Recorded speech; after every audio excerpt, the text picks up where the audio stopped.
So go ahead and get started. Feel free for those of you who are joining in, just let us know where you're joining in from in the chat.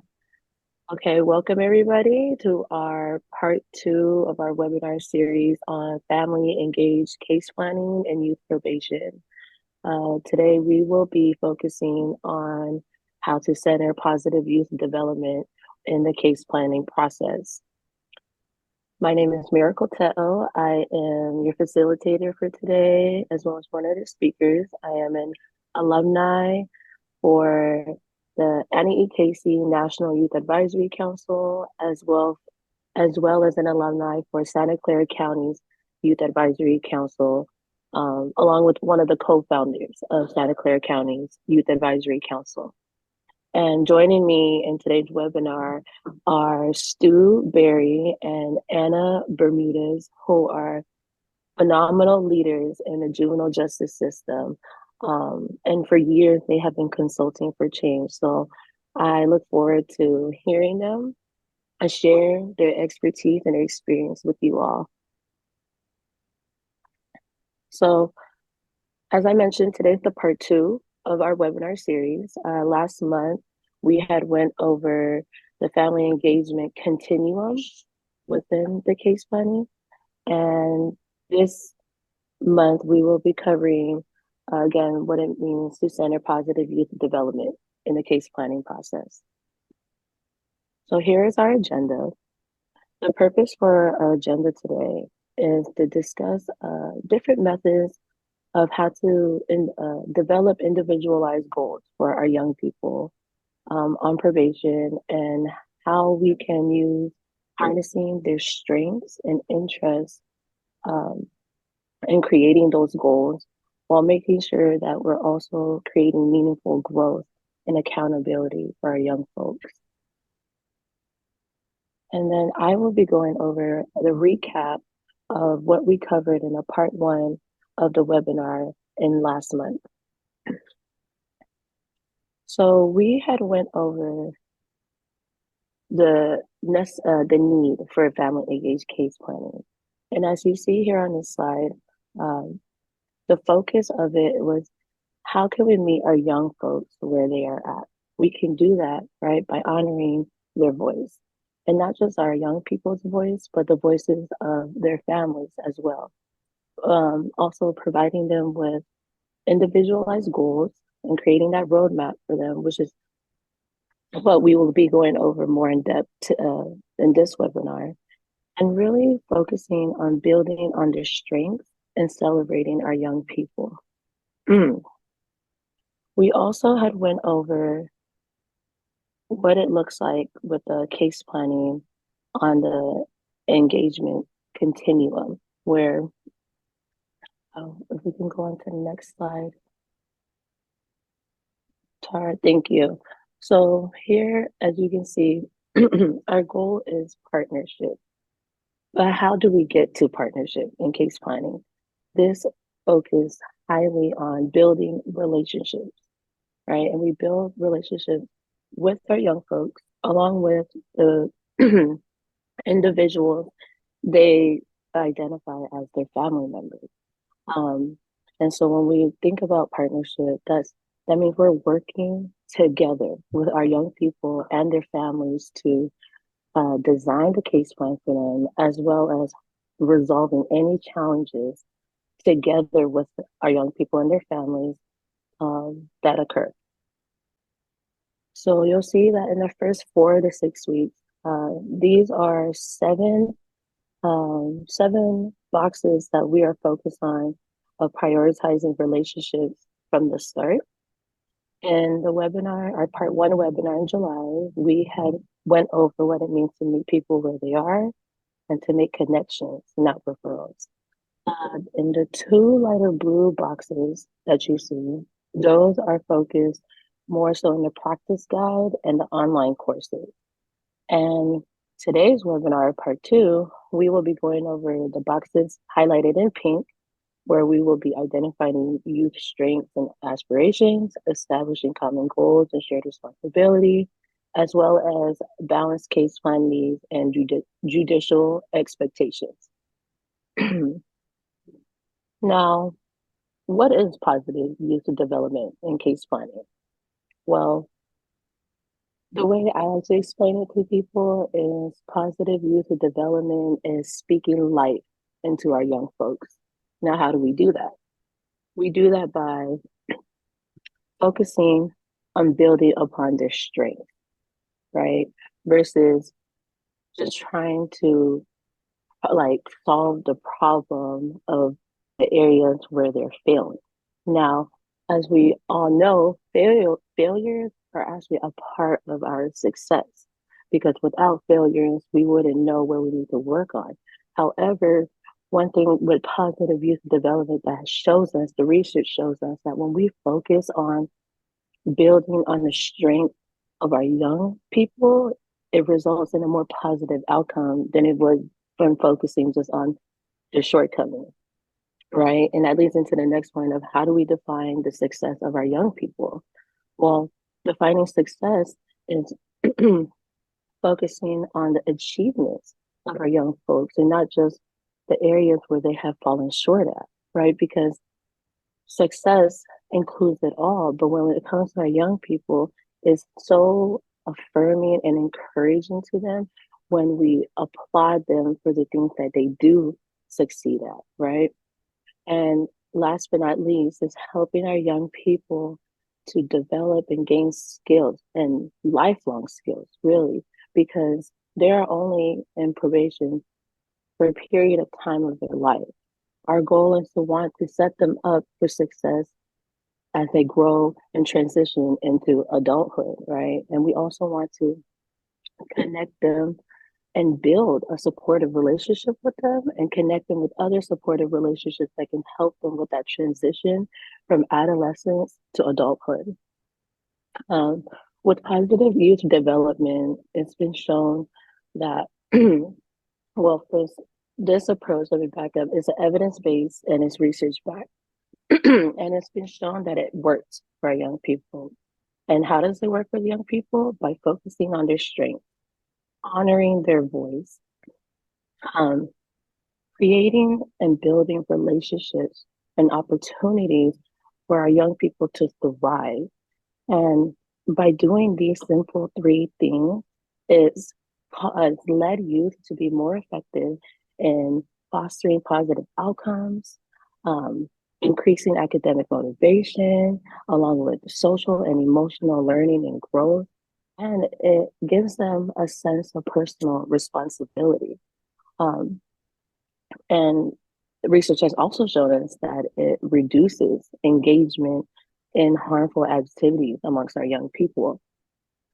So when we think about, I want to say when we think about positive youth development, right, this is the purpose of it is to be centered on youth justice. And when the approach is centered in youth justice, we are able to respond to the challenges of our young people and the need for accountability when harm has been done in ways that are far more productive and effective than the traditional uh, justice system approach of punishment. Along with the positive youth development, youth voice plays a big part in that. What I mean by youth voice, it's not just listening to it to check up the list off of a box off a list. It's honoring it. How do we honor our young people's voice? We honor it by not just listening to respond, but listening to understand and then taking action behind what we just listened, what we were listening to and what we're understanding, which is including what they are telling us into their case planning, including what they're sharing with us, their expertise, and the decisions that are being made upon their lives. And we did touch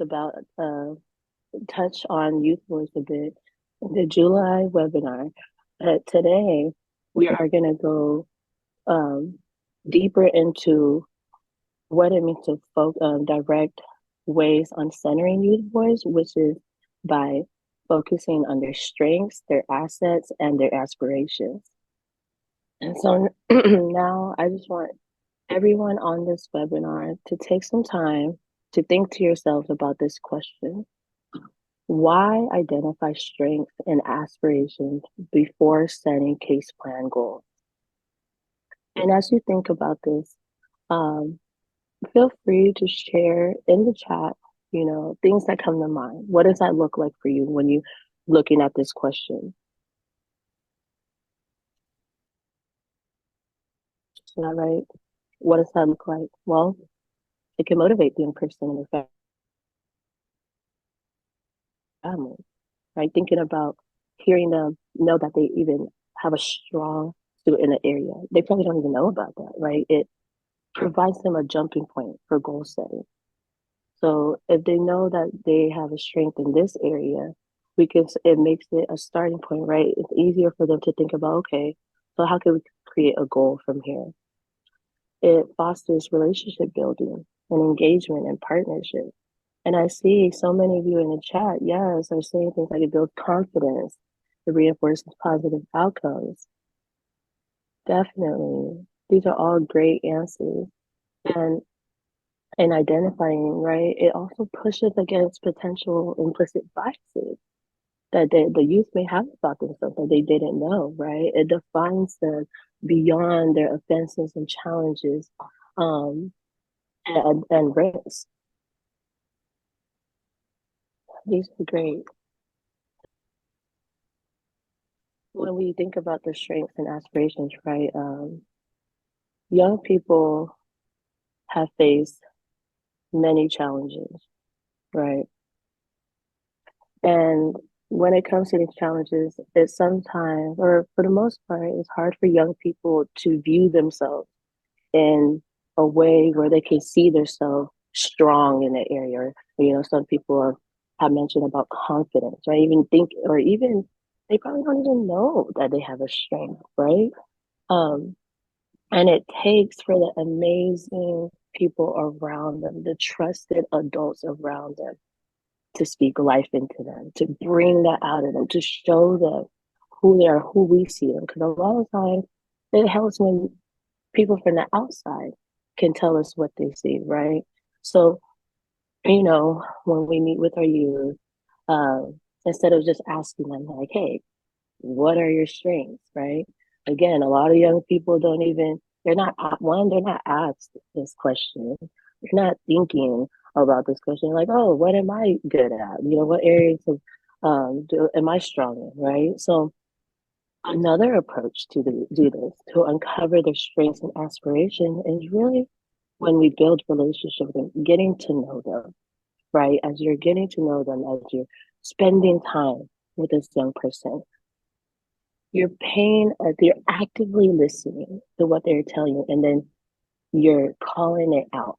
You're naming it out loud for them, the strengths that you are noticing and hearing about them, or even hearing about them from others that you've heard other people share about them, right? No matter how small it may seem, you're calling it out, and these are some of the questions that we've come up with that you can directly ask them, right? So something about, what are things you feel like you're good at? What do you enjoy doing the most? And that's where it takes for us, when we speak life into them, we also want to speak to the potential we see in our young people, and they just need somebody to see them in that light, that we can reel it out of them, right? And that's just like genuinely being curious about them, genuinely caring to understand, what are you into, what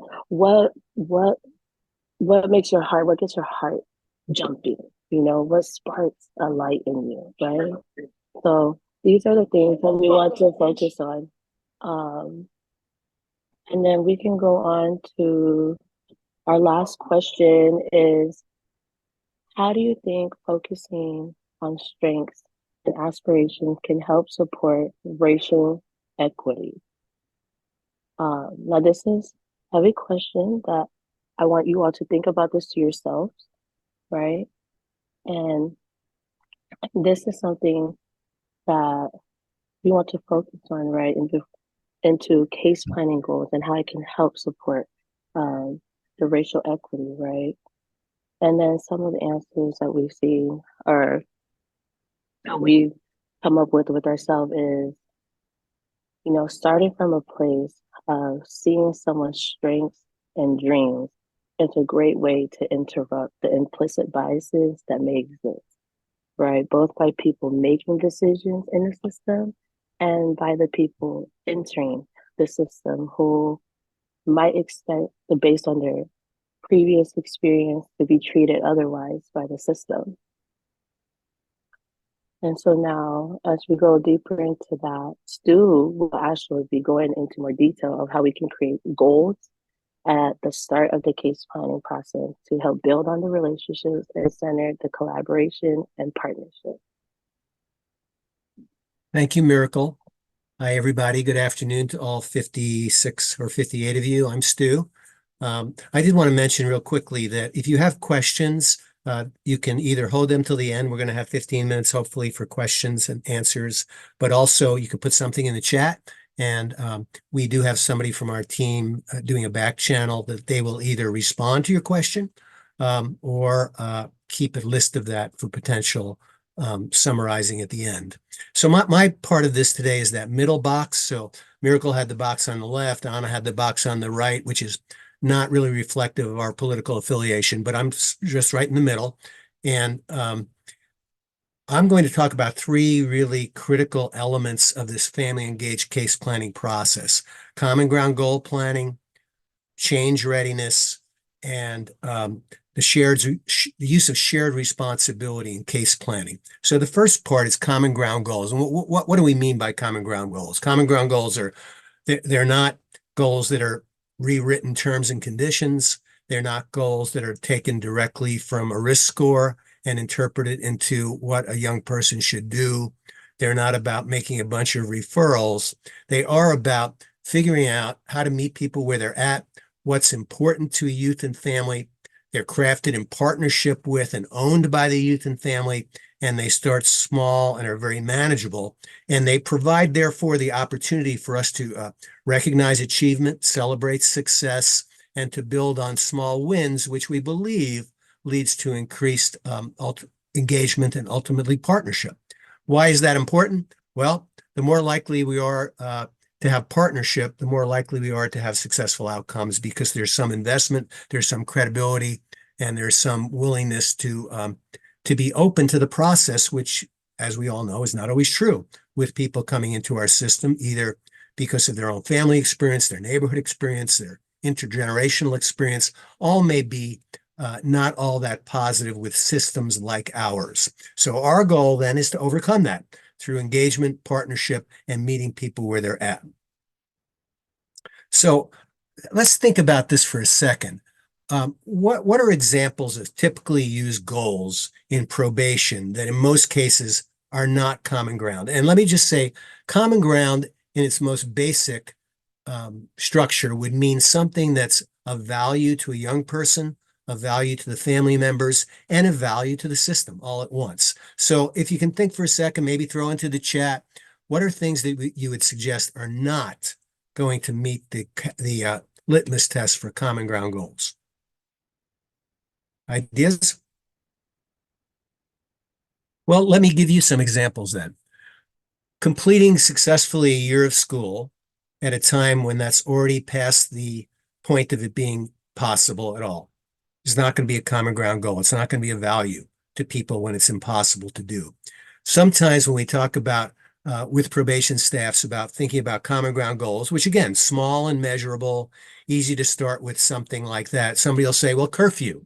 Well, does a young person have a value about curfew? Is that an important goal to them? It might be something that has to do with quit using. Okay, well, we don't have any engagement. We don't have any partnership. Just somebody in a black robe has told them that they need to quit using. I'm not saying that's not a legitimate potential long-term goal, but in terms of our meeting people where they're at, creating common ground, that's not necessarily a goal. It's going to be a value at that moment to a young person, their family, and to us. We can move. So why common ground goals? Common ground goals are a direct example of meeting people where they're at. I saw a couple of people actually use that phrase in the chat, which I was thrilled to see. It really is a phrase that implies that we don't try to fit the round peg in the square hole. We're not trying to get people to meet us where we're at with what's important to our system, what's important to our societal values or to a specific judge. We're trying to meet people where they're at initially in terms of what's important to them. Common ground goals honor the youth and family voice, that there's an equal ability to influence the creation of the goals, maybe even more than a probation officer, who in this case, we use kind of motivational interviewing and active listening to hear what's important to people. That probation values what youth and family care about and need. That may be the most important thing, that we are actually making an effort to sell the idea that we have something to offer and that we do care about what's important to people. A perfect example of that is often we send people to programs that are very good programs that do in-home therapy, like positive peer culture or functional family therapy. I've run both those kinds of programs, and the question I have is, can you do those kinds of interventions with people when they don't have food to eat, a roof over their head, or heat for their house? So how do we recognize what people's needs are and initially make an effort to meet them at that need place? It fosters youth and family ownership over the case planning process. It's not a probation officer saying, this is your case plan, sign it. It's saying, what's important? Where do we start? How can we meet your needs? How can we be successful? Now, a little later today, Ana Bermudez is going to talk about case plan balancing, because we're not naive. We're not ignorant of the fact that both the community, our organizations, judges, administrators expect us to ensure community safety and adherence to terms and conditions and risk-based goals. We're just saying you don't start there because you don't have any relevance to start there. And so we start in a place that makes people maybe be more receptive to talking to strangers about areas that are really vulnerable, like substance abuse, family violence, gang involvement. We can't start there. I mean, we do, but it's not going to result in positive outcomes. Common ground goals encourage the relationship building, engagement, and partnership. We set up short-term possibility of success and opportunities for celebrate. We really encourage that. We encourage case reviews after an initial period of first 4 to 6 weeks in which even a judge can praise a young person and their family members, their circle of care for what they've been able to achieve, no matter how small it is. If it's having family dinner 2 nights a week, if it's having better communication, if it's involving a youth in positive activity, all of that, we celebrate that because we recognize that's important. And it says something about who we are, what we're willing to do, and how we're willing to meet people where they're at. And it leads to better outcomes. What we've done for many years, my take in working on any kind of reform effort is always to ask the people involved and judges, are you satisfied with what you got and with the outcomes you're getting? And honestly, if everybody's satisfied, then probably you're not going to make a lot of change. But my experience as an administrator myself is that we've not done very well in our old way of doing things. You can move. So examples of common ground goal areas, not inclusive, strengthening relationships, helping people to manage stress, developing certain productive skills, feeling safe, being connected to education, participating in positive activities, honoring privacy and space, creating support networks. I do want to say a moment just about the one that says feeling safe, because sometimes I will hear people say when we do these kinds of trainings, I can't get people to agree on anything. And I think our challenge is to find what is the lowest common denominator. And if the lowest common denominator with people who come in, and you've seen this, arms crossed, legs crossed, eyes up towards the ceiling, saying, what am I doing here? I don't want to be here, and I don't really value what you have to offer. Do those people still feel like they want their children to live, to grow up, to be adults, to be safe?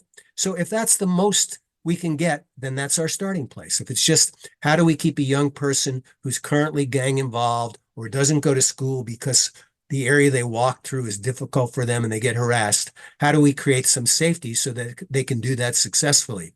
And I think most families will agree on that, even if they don't agree with anything that might be in terms and conditions or anything that's evolved out of a risk assessment.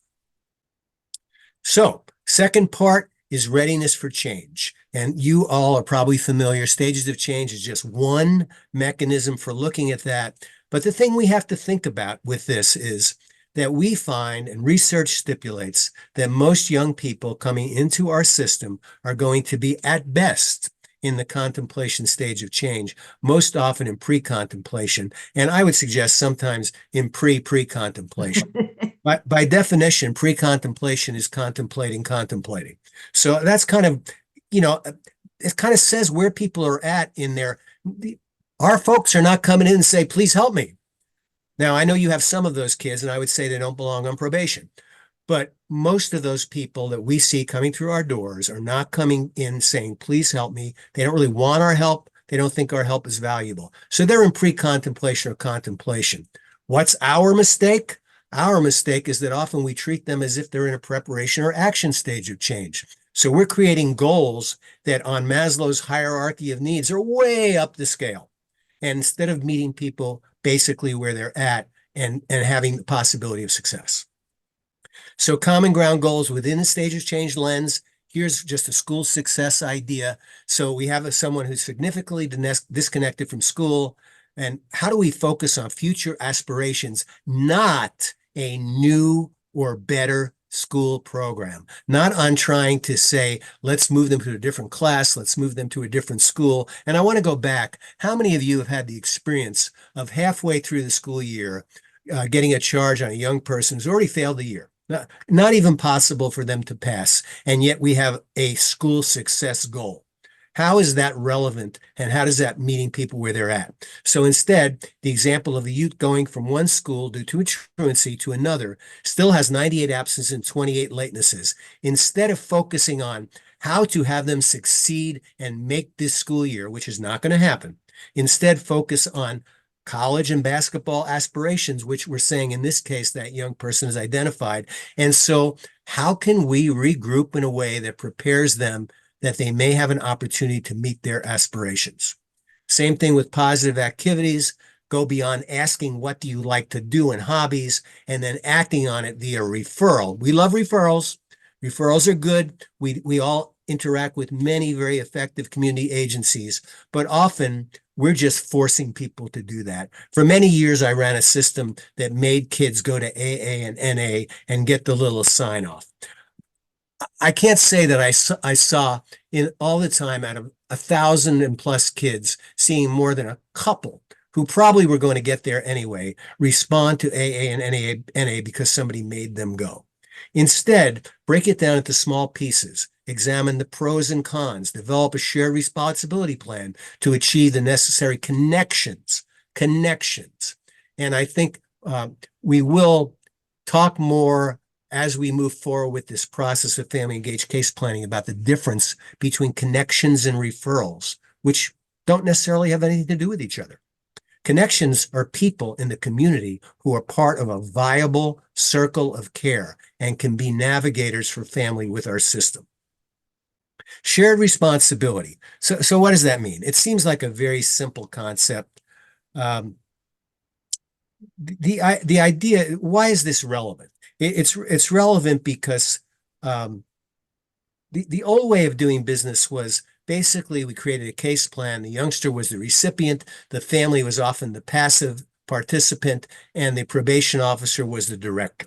And honestly, it's really not a very good prescription for success. So shared responsibility instead suggests that responsibilities are agreed upon up front by youth and family members toward achieving the goals of the plan. The PO and the family take active roles to demonstrate commitment, engagement, and ensure all available support.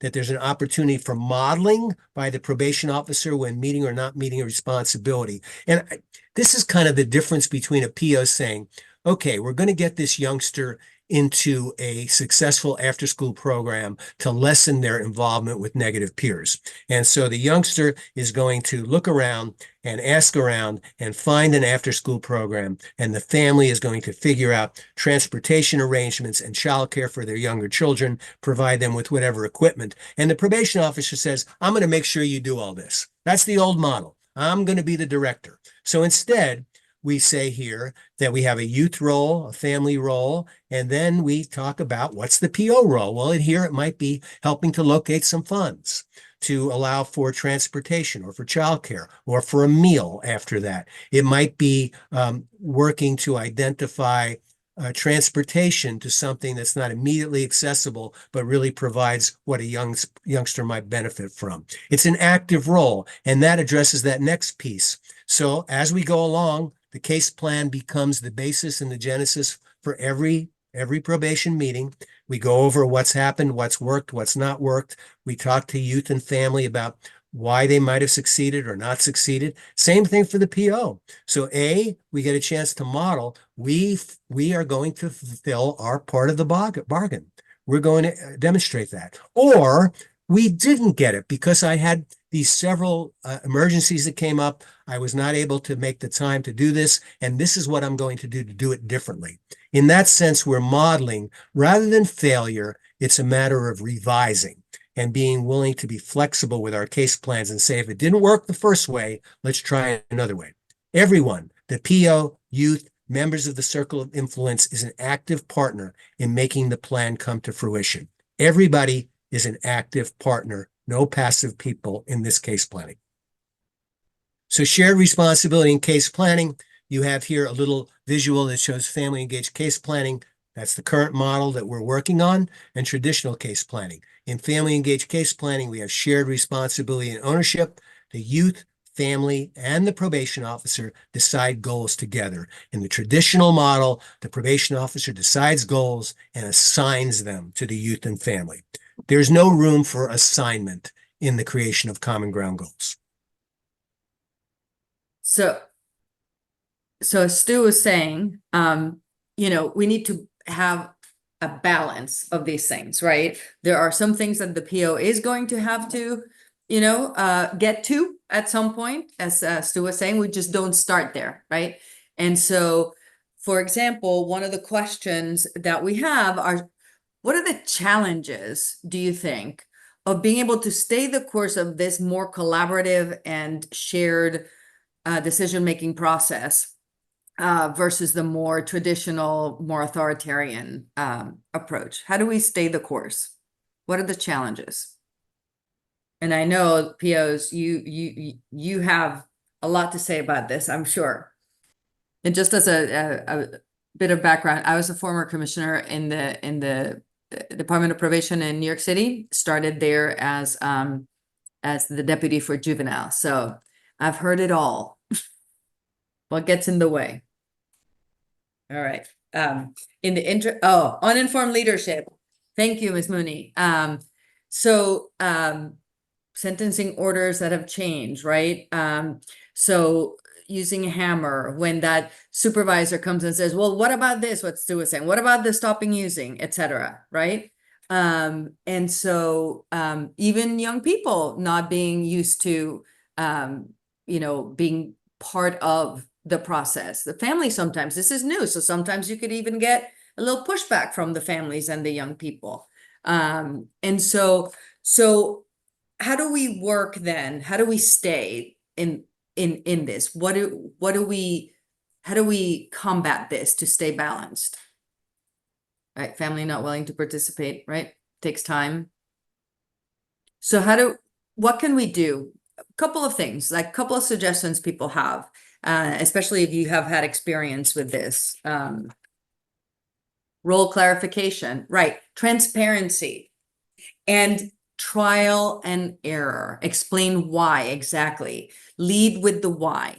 And if we stay on that, even when there are setbacks, it is more likely than we will be able to get there. Sometimes we need to go slow to go fast. When we try to go fast, we end up imposing, things. Oh, I love this. Acknowledging that the new approach can be scary. Yeah, it's unusual. It's uncomfortable. And we have to sometimes live with that discomfort. So some of the approaches then to shifting, to now the more risk-based goals, that's where we get in trouble, right? So we are supposed to get to the stopping the drug use, that we are supposed to get to the no new offenses, the going to school, as Stu was saying, right? So in the name of what we were saying before, the transparency, we need to be able to explain to the parents and turn those, right? So the stop using drugs. What's that about? That's about health. That's about wellness. That's about, right? And so those are we have ways of shifting those goals, those risk-based goals, into more positive and youth development, what Miracle was saying in the beginning, using the stages of change also, right? As Stu was saying, so where's this young person at in terms of school, right? Well, there's perfectly good goals and common ground goals. Let's figure out where school and education fits in your life. Going to the aspirations, treating all these as life domains, as life areas, and keeping everything simple. Don't try, we often try like a goal for this and this and that. No more than 3. The rule of 3. That's plenty at a particular time. Because then we inundate people with things to do, right? And then, of course, keep it simple. Oh, the other thing, the simple, let me just say the simple. We can go to the next slide. But in keeping it simple, we often, it's just a tidbit of advice, avoid putting the word and in any goals, right? Because if you say, go to school and pass your classes, it's, 2 separate things, right? So just be careful with how you craft it, because the simplicity should really be focused on this, just the one thing that is measurable and doable, okay? All right, so some of this we've already covered in terms of things, but consider young people's strengths, right? In some of the common ground goals and the questions that we were talking about before, what's been times that you've achieved something and when you put your mind to it, and how did you go about it, right? As the parents always have this, the caretakers, stories about how the young person overcame something or was able to achieve different things in their past, right? Stick with the common ground concepts. What's that? Stu nailed it on the head. Like, it's about the values that everybody has. Every parent, every caretaker wants the best for their children, right? So basically we start there. So even when we're stuck, okay, we're a little stuck. What are those values that we had, decided about? What are those aspirations that we were trying to get at, right? And together we can, then figure out what's best. Parents, and the young people are experts on their lives. We're not experts on their lives. And so they will be able to come up with some ideas, which also relates to the stages of change. If young people who are in pre-contemplation or contemplation, if they don't think they're acting on their idea, they're not going to do it. They're just going to sit there and yes you to death. Oh yeah, well, sure. Okay, yeah, right. And then they come back and they haven't done anything, right? So those are the things that we need to focus on to keep, being able to resist those challenges that we talked about before. And then ultimately also, frankly, educating the stakeholders as we go along and be able to push through, and challenge the preconceived notions that people have in the system. So the finish line, right? How do we get there? Why is it important to have clear end goals to measure success? Why is it important? Clear end goals to measure success. Right? To be able to reward, right? To reward or have incentives as you go along, right? What else? What can be a trap if we don't have clear end goals? It's easier to understand the experience, evaluate the process, right? Accountability to know, yeah. So kids know the expectations. and to when to let it go, let them go, right? As well. Because if not, then we have indefinite probation. They're works in progress, right? So that's a documentation, yes. Also documentation, because you can make your case in court, right? So it's really important to have these clear end goals that are not about perfection and are not about already being, quote unquote, fully cooked, if you will. So, Stu, I'm going to pass this really quickly to you, since this is one of your favorites, favorite slides. It is one of my favorite slides. People of a certain age who grew up in the 1950s and 60s, Yogi Berra was a Hall of Fame catcher for the New York Yankees who was famous for his malaprops. And he used to say, if you don't know where you're going, you won't know it when you got there. That's Correct. my contribution to this section. So it's the same thing for all of us who are working with people in the system. It's important to tell the youth and the family, right? And discuss with them what to expect about probation, what, like we said before, about the approach, about what is possible and what's not possible. Some jurisdictions are open to shortening the terms of probation. Other jurisdictions are not. And so that they should know that even with a lot of success, they'll, and maybe there's other incentives to have, like, fewer meetings, that kind of stuff. And explaining the implications for failing to meet expectations, because there may be times, one of the things we used to say to our young people all the time is like, look, these are the things that I have to report to the court, right? And so let's figure out how to, if I have to report something that is not so positive, right? Because expectations are not being met. I mean, I didn't use this language, but then let's talk about what could happen, how you would feel about what could happen, and how do we then prepare for what can happen, right? So it's all above board. We often know in our heads what can happen, et cetera, like all the implications and everything else. And we kind of forget, in a way, we're used to not discussing those. But there is a big payoff in discussing that with young people, because then they can make certain decisions too. And we actually empower them to figure out how to go into a situation where it might not work out so well for them, right? That's part of life, right? So in terms of sort of that kind of situation, we can't let the perfect be the enemy of the good. Perfection is not the goal. Progress and growth. So Stu, take it away again. Oh, I wasn't prepared for this. Well, yeah. No, I can do it real quick. So, Well, this is your story. I know nobody else can tell a story, right? So, Exactly. So is anybody here familiar with the Brazilian rubber tree? Anybody in the chat say if you're aware of it?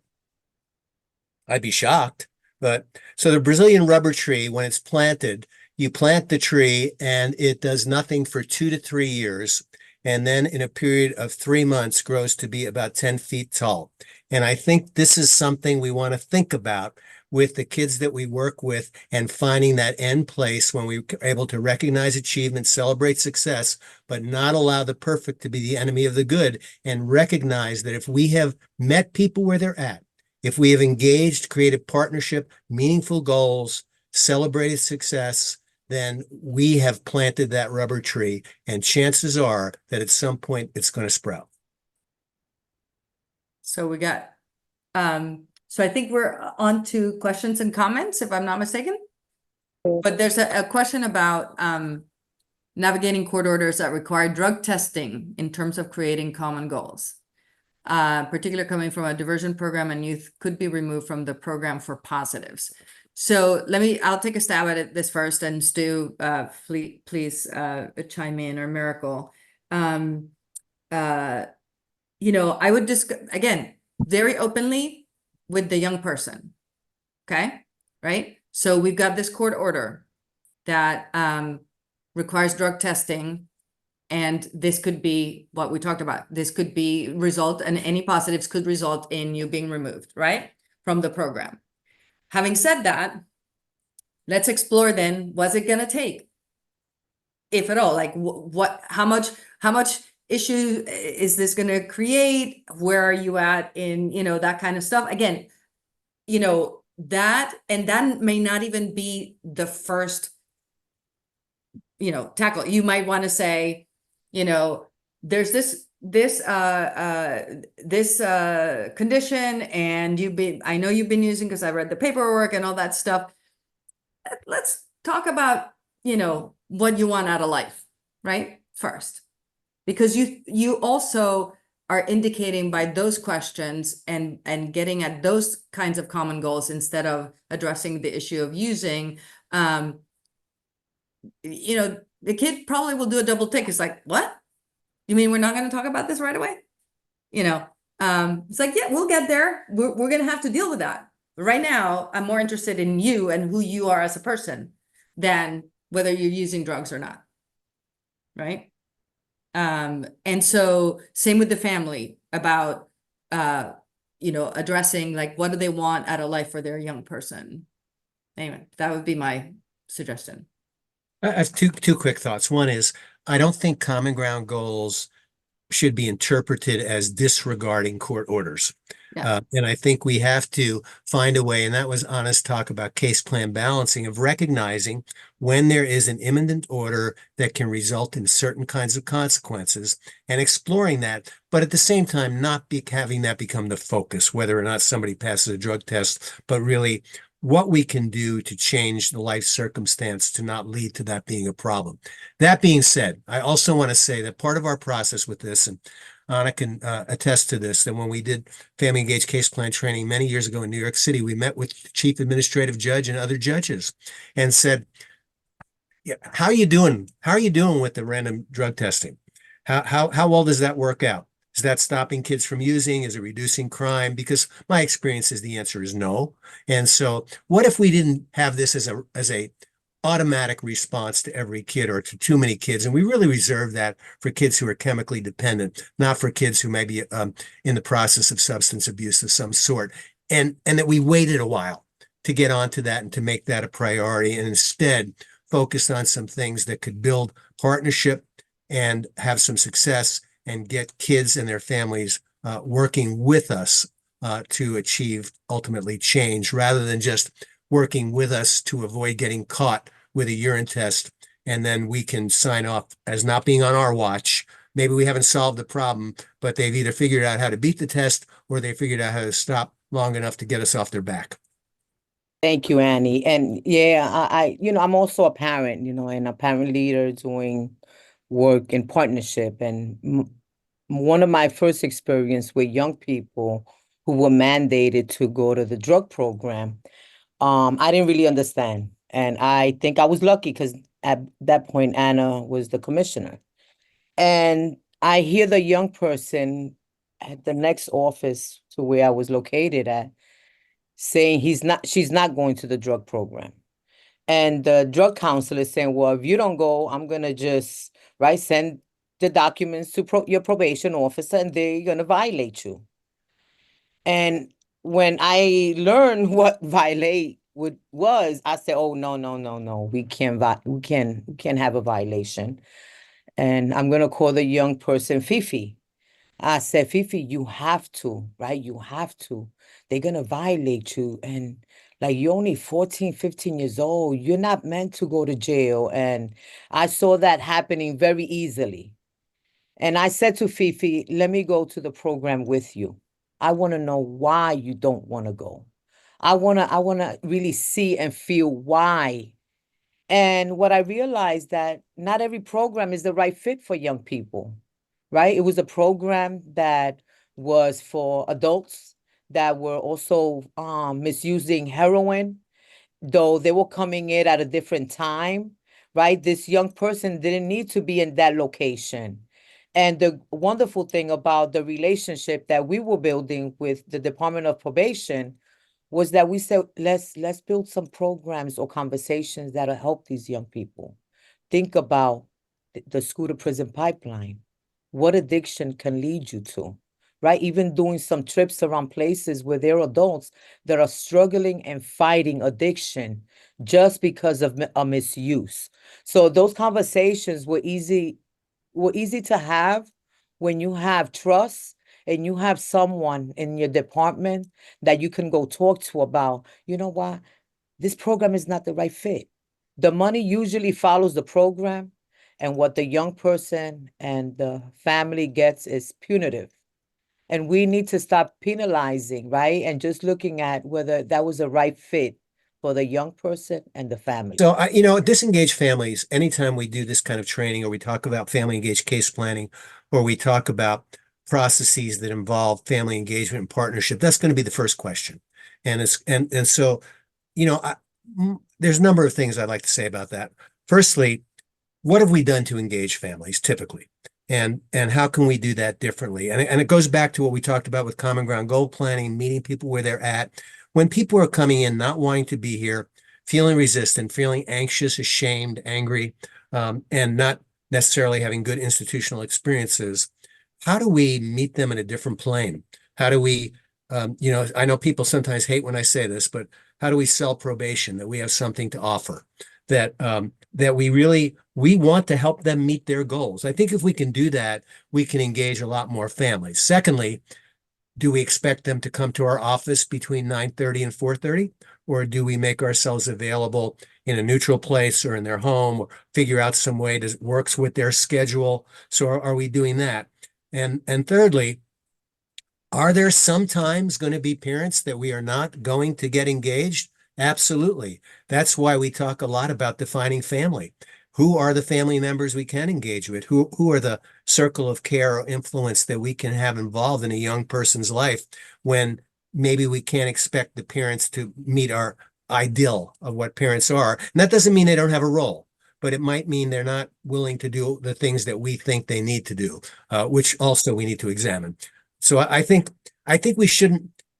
I don't think we should automatically revert to the disengaged family hypothesis until we've thought about different ways to engage and different ways to think about family. Now we honestly transition over to our survey. We invite you all to please complete it. It's a brief survey just to share any feedback you have based on your experience with today's webinar. This will help us speakers greatly as we continue our training. And we thank you all for joining us today, and we hope that you all have an amazing rest of your day. Thank you for joining.